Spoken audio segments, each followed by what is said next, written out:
I met a gypsy.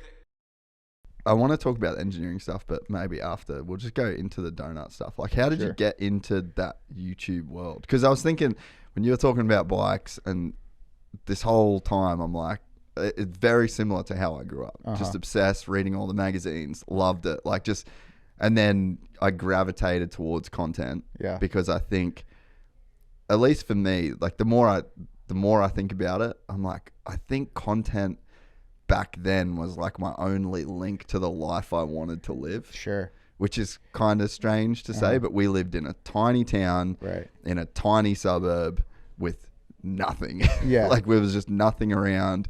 No one left the town. 3 generations had lived in this town, you know? So it's like the outside world was just content, basically. Right. And I was just thinking, I'm like, I wondered why. Like, it makes sense you went into content the way that you did, but like, did you want to work in bikes, or like, why did you, I guess you just went to college instead of I mean, bikes like, full time? Yeah, I mean, so I came from a like, my dad was worked for a defense company, was a technical guy out there, so I always, like, you kind of do what your dad does until you figure out, like, oh, I don't want to do that. I just went through 4 years of college and 2 years of graduate school, to figure out I didn't want to do that. But it was like, you learn a lot. You learn a ton. So yeah, I got a degree in mechanical engineering. Thought I wanted to be an engineer. Did a lot of like 3D design in the aerospace industry and stuff. Went to graduate school, got a master's in biomedical engineering, and then I was like, wanted to go to med school, and I was like, fuck, man, like, I've always wanted to do like.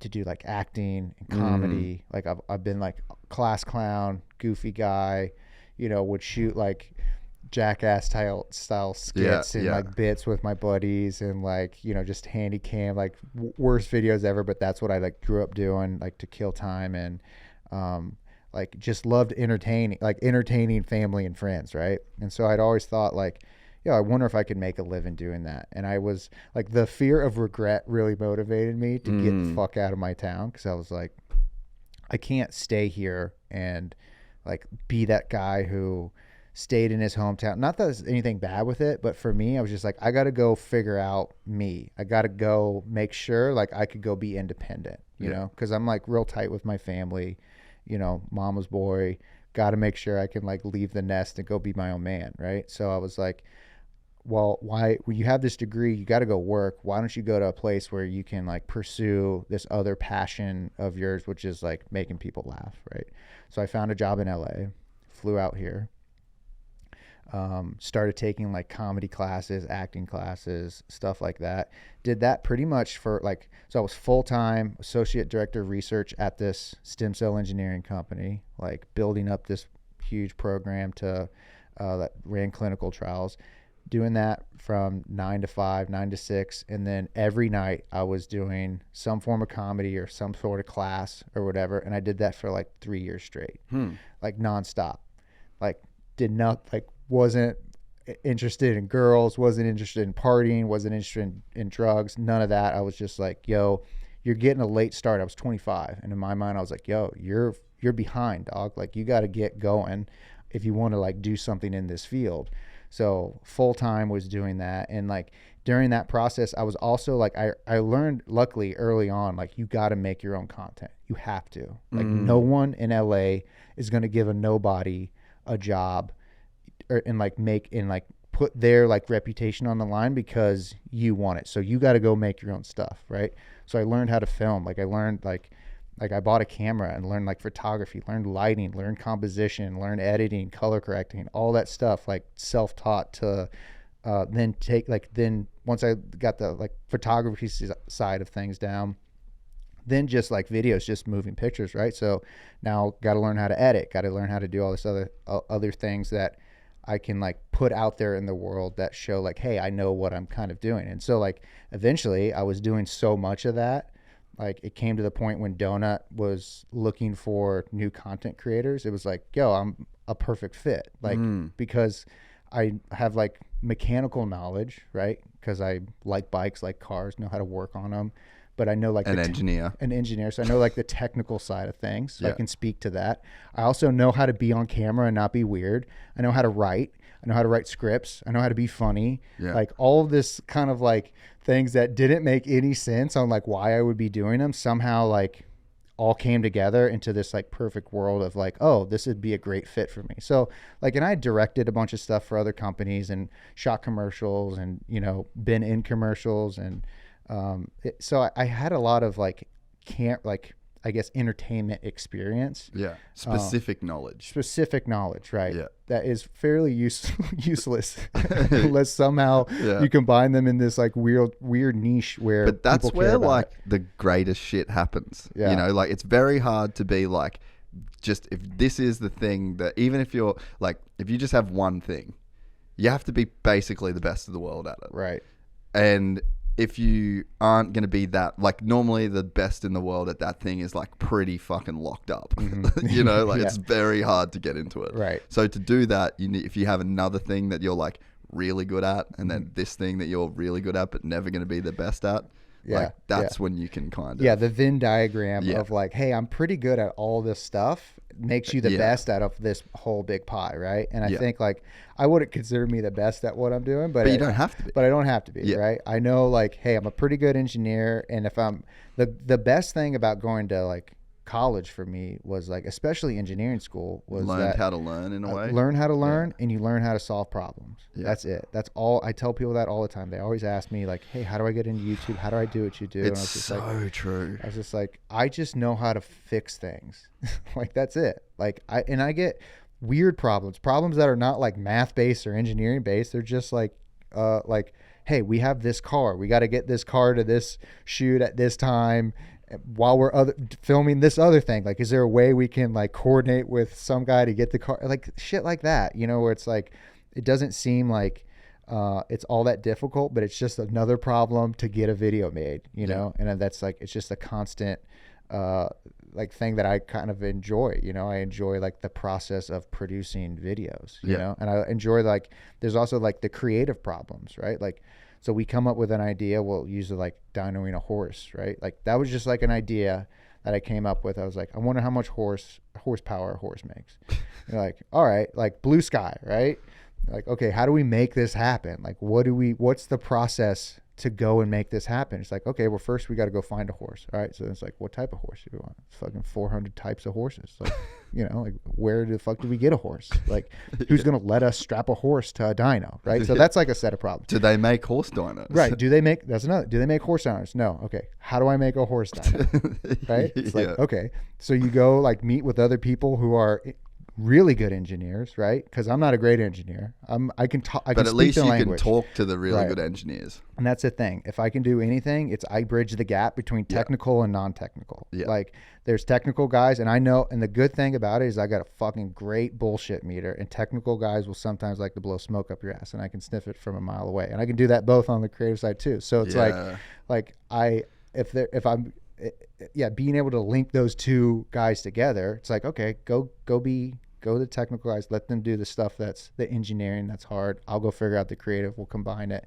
And that's kind of like, you know, but that's just a series of problems to make a video that was just some silly idea that I had when I was probably in the shower, just thinking like, you know, I have notes and fucking hundreds of notes of just stupid ideas that I'm like, hey, this will take X number of dollars and X number of days to make, you know, and just figuring that out is like what's super fun to me. Like that's the best part of what I get to do. Like I'm in this car world, I guess you can say, but it's really like I'm just a guy who likes cars who really likes to make videos. Yeah.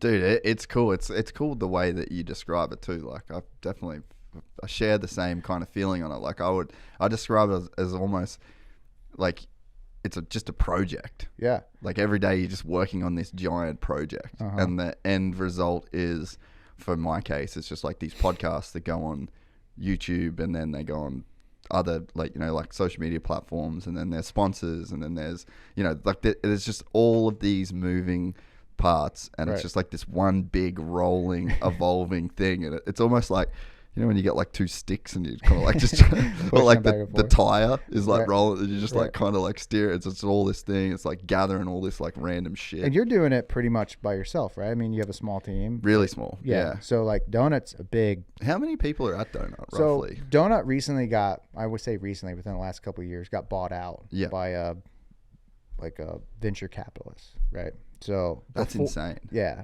So before it was that, it was maybe 20 of us.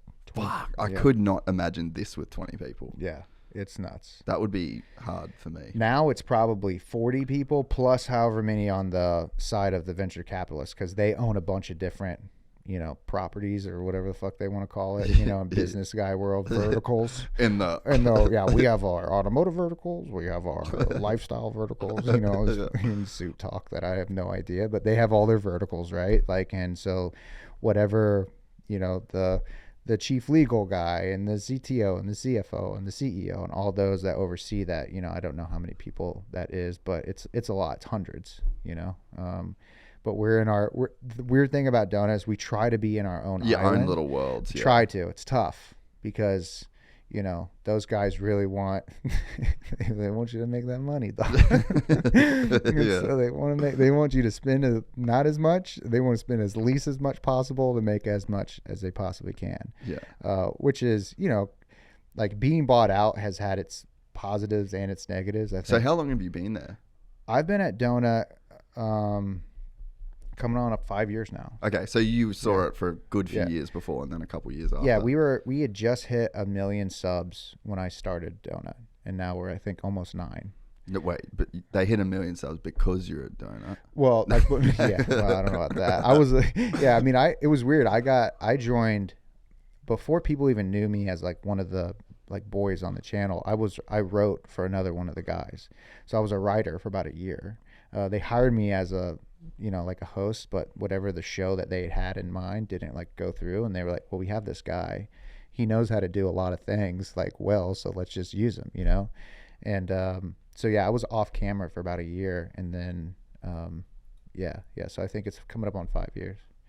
Yeah I would struggle to work with that many people. I struggle with the team I've got. Really? Yeah. I mean, I think I like it'd be cool. Like it's apples and oranges. Like it's a totally different thing, but I love working with, they're all my friends. Yeah. And they've become my friends. They weren't my friends when I started, but now they are. It's like one big family. I love them. I go in. I guess I'm only thinking of it for how much that would cost to run. Sure. It costs a lot. Yeah. Dude, I mean, it's the monthly spend. That's what I think. Yeah. It's a ton. It's a ton to operate it, but like I go in and like really Donut, and I always tell people this whenever people ask about like, like they assume like because I'm one of the faces or James or Joby or Nolan, like one of those guys, they like we own the channel. Like we don't own it, but we're like obviously like the representative of it. Yeah. They think it's just like 4 guys, 5 guys in a shop, like making a video. Like you have no idea like how much effort goes into this. The like backbone of our company are like our editors, right? Like those guys make or break a video. Like they're the offensive line of of the video world. Yeah. Like they unsung heroes. We didn't have them, we'd be fucking clobbered. Like we wouldn't be able to make the stuff that we make, And so like I always tell people, when they ask me like what's the process, like how difficult is it? It's difficult, it really is not as easy. And I like struggle with my own family, like trying to tell them this, like I went from being a biomedical engineer to a YouTuber, Yeah. Do you and think you're my like, mom, this is way harder. do you think my mom was like pumped about that? No, she fucking was like, you're wasting your life. Yeah. You're wasting your life. And I was like, Mom, you have no clue. Trust me. Yeah. Just trust me.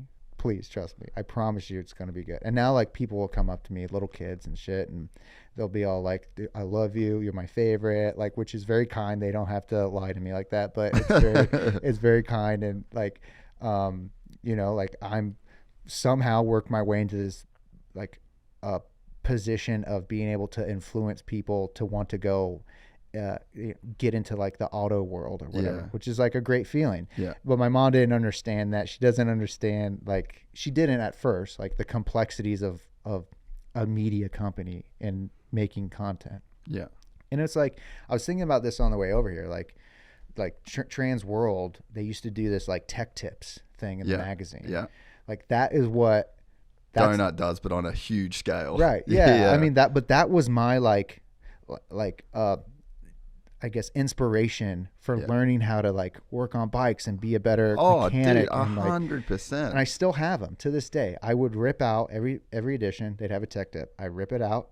I'd put it in like a protective sleeve, and I have it in a binder. Oh, that's unreal. And I still have it to this day. And I always like look at that. And I'm just like, yo, that's like someone who wrote these articles was the version of like me on for a magazine, right? And so like there's a huge sense of pride and also like responsibility for the videos we make. For sure. I'm very like, oh man, I like take it seriously. If we fuck something up in a video, I'm very bubbly, nice kind of guy. People don't want to be around me because I'm fucking pissed, because that lives forever. YouTube doesn't, like, essentially will live on forever, right? Oh, dude. And so like it's really important to me that like we do our due diligence, and like I don't write as much anymore, like because I'm pulled doing a bunch of other things. Yeah. But when I was writing and doing like a lot of technical writing, I spent weeks on scripts making sure, like technically they were right, because I didn't want to like produce misinformation out there. It was really important to me.